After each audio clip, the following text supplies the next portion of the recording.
Why do you remember one awkward sentence from a conversation 3 days ago, but barely remember what you had for lunch yesterday? You said something. They responded. The conversation ended. You went home, went to work, watched TV, went to sleep, and yet somehow, your brain decided that conversation was worth replaying 20 more times. What did they mean by that? Did I say too much? Why did I say it like that? Did they think I was weird? Maybe I should have answered differently. And the strange part is that the conversation may have lasted 10 minutes, but your mind can keep working on it for days. If that sounds familiar, there is a psychological reason for it.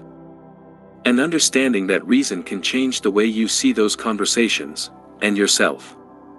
One of the biggest reasons we replay conversations is because the human brain does not simply remember events. It tries to understand them. When something feels unfinished, unclear, emotionally important, or socially threatening, your mind has a tendency to keep coming back to it. Think about a conversation where someone gave you a strange look after you said something. Maybe they paused. Maybe their tone changed. Maybe they suddenly became quiet. You don't actually know what happened inside their mind. But your brain hates uncertainty. So it starts filling in the blanks. Maybe they're upset with me. Maybe I offended them. Maybe they don't like me. Maybe I sounded stupid. And now you're no longer remembering the conversation. You're investigating it.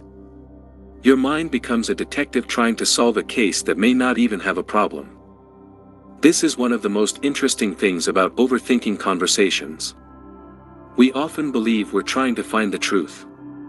But sometimes we're actually trying to eliminate uncertainty. And those are two very different things. Imagine you send a text message to someone you care about. They normally respond within a few minutes. This time, 3 hours pass. Your brain immediately notices the difference. You might tell yourself, they're probably busy. But then another thought appears. Did I say something wrong? You open the conversation. You read the message again. Then again. You look at the punctuation. You analyze the last thing they said. You think about the conversation you had yesterday. And suddenly, you're building an entire emotional story around a situation where you have very little information. This happens because our brains are highly sensitive to social information. For most of human history, being accepted by the group mattered enormously. Your relationships weren't just about friendship or companionship. Being part of a group could affect your safety, access to resources, protection, and survival. So the brain became extremely good at detecting social signals. A facial expression. A change in tone. A pause. A rejection. A disagreement. A moment of embarrassment. Even today, your brain can react to these things as if they carry enormous importance. That's why a small social interaction can sometimes occupy more mental space than a much bigger event. You might receive 10 compliments in one day and remember one negative comment for a week. You might have a great conversation with someone and still obsess over the one sentence you wish you hadn't said. Your brain doesn't always give equal weight to positive and negative information. Negative experiences often feel more urgent because the brain is designed to pay attention to potential problems. And here's where things get interesting. Sometimes you don't replay a conversation because it was terrible. You replay it because it mattered to you. Maybe you really like the person. Maybe you respect them. Maybe you wanted them to like you. Maybe you were hoping for a certain response. Maybe you felt vulnerable. The more emotionally important the interaction was, the more likely your brain is to keep processing it afterward. Think about talking to someone you have a crush on. You might spend 20 minutes talking about completely ordinary things. Then later that night, your brain starts replaying everything. Why did they smile when I said that? Why did they look away? Did that joke land? Did I talk too much? Maybe they were interested. Maybe they weren't. And suddenly, a 10-minute conversation has become a full psychological investigation. But notice something important. Your brain isn't only replaying what happened. It's replaying what the interaction could mean. That's the real source of much of the mental noise. We're not simply asking, what happened? We're asking, what does this say about me? What does it say about them? What does it say about our relationship? What happens next? And sometimes, even deeper than that, we're asking a question we don't realize we're asking. Am I okay? That's why social situations can feel so powerful. A conversation can become connected to your sense of belonging, competence, attractiveness, intelligence, or worth. One awkward moment can suddenly feel like evidence about who you are. But here's the psychological trap. One conversation is not a reliable measurement of your identity. You can be intelligent and say something awkward. You can be confident and become nervous. You can be socially skilled and still have an uncomfortable conversation. You can be a good person and accidentally say the wrong thing. Your brain knows this intellectually. But emotionally, it doesn't always feel that way. Another reason we replay conversations is something called the spotlight effect. The basic idea is that we tend to overestimate how much other people notice and remember about us. Imagine you're walking into a room and realize there's a stain on your shirt. You immediately feel like everyone can see it. You become self-conscious. You wonder if people are looking. But most people are probably focused on themselves. They're thinking about their own clothes, their own problems, their own conversations, their own mistakes. And this is one of the uncomfortable but freeing truths about social life. People are usually thinking about themselves much more than they're thinking about you.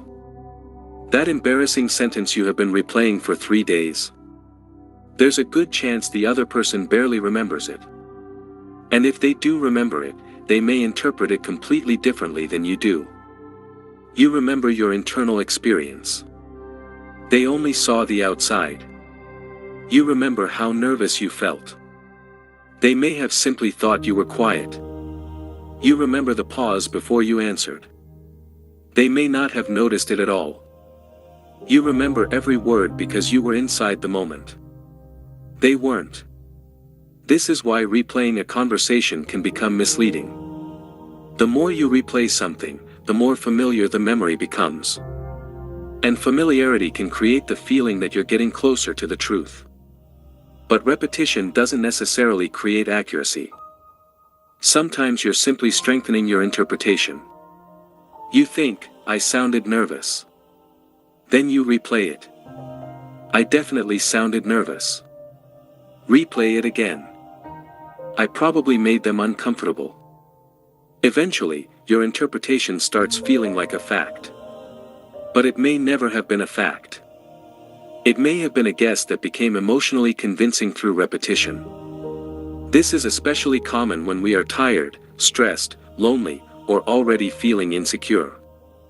When your emotional resources are low, your mind has less ability to step back and say, wait.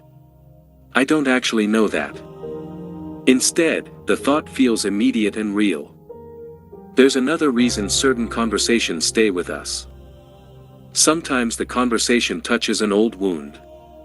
Someone makes a comment that reminds you of something you've experienced before. Maybe they criticize your work. Maybe they dismiss your opinion. Maybe they make a joke about something you're sensitive about. The reaction can feel much bigger than the conversation itself. And that's because you're not only reacting to what happened today. Part of you may be reacting to what happened before. This is why two people can hear the exact same sentence and have completely different emotional reactions. One person forgets it 5 minutes later. The other person thinks about it all night. The difference isn't necessarily the words. It's what those words connect to. Maybe you've spent years feeling like you're not good enough. So when someone questions your ability, it hits a much deeper place. Maybe you've experienced rejection. So when someone becomes distant, your brain immediately prepares for abandonment. Maybe you grew up believing you had to keep everyone happy. So after a disagreement, you can't relax until you know the other person is okay with you again. This leads to an important realization. Sometimes the conversation isn't the problem. The meaning you attach to the conversation is. And once you understand that, you can start separating facts from interpretations. The fact might be, they became quiet after I said something. The interpretation might be, they were offended. The fact is real. The interpretation is a possibility. That simple distinction can create a surprising amount of mental freedom. So what can you do when you notice yourself replaying a conversation? First, stop trying to force the thought away. The more you tell yourself, I need to stop thinking about this, the more attention you give it. Instead, acknowledge it. I'm replaying that conversation because something about it feels unresolved. Then ask yourself a different question. Do I actually need to do something about this? Maybe you do. Maybe you genuinely need to apologize. Maybe you need to clarify something. Maybe you need to have another conversation. If there is a real action you can take, take it. But if there isn't, continuing to analyze the situation usually doesn't create resolution. It creates repetition. And there is a major difference between reflection and rumination. Reflection helps you learn. Rumination keeps you stuck. Reflection sounds like, that didn't go the way I wanted. What can I do differently next time? Rumination sounds like, why did I say that? Why did I say that? Why did I say that? One moves forward. The other moves in circles. And perhaps the most important thing you can remind yourself is this. You are allowed to have imperfect conversations. You don't have to say the perfect thing. You don't have to respond perfectly. You don't have to make everyone like you. You don't have to eliminate every awkward moment from your life. Being human means sometimes stumbling over your words. Sometimes misunderstanding someone.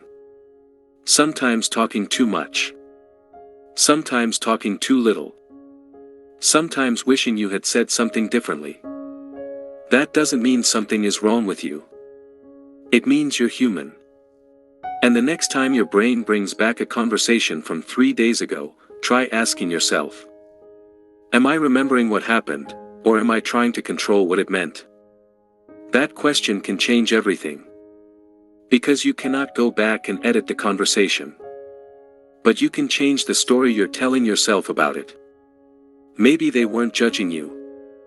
Maybe they were distracted. Maybe they were having a bad day. Maybe you did make a small mistake. And maybe that's okay too. You don't need every interaction to end perfectly in order to be okay. You don't need certainty about what everyone thinks of you. And you don't need to solve every uncomfortable feeling before you move forward.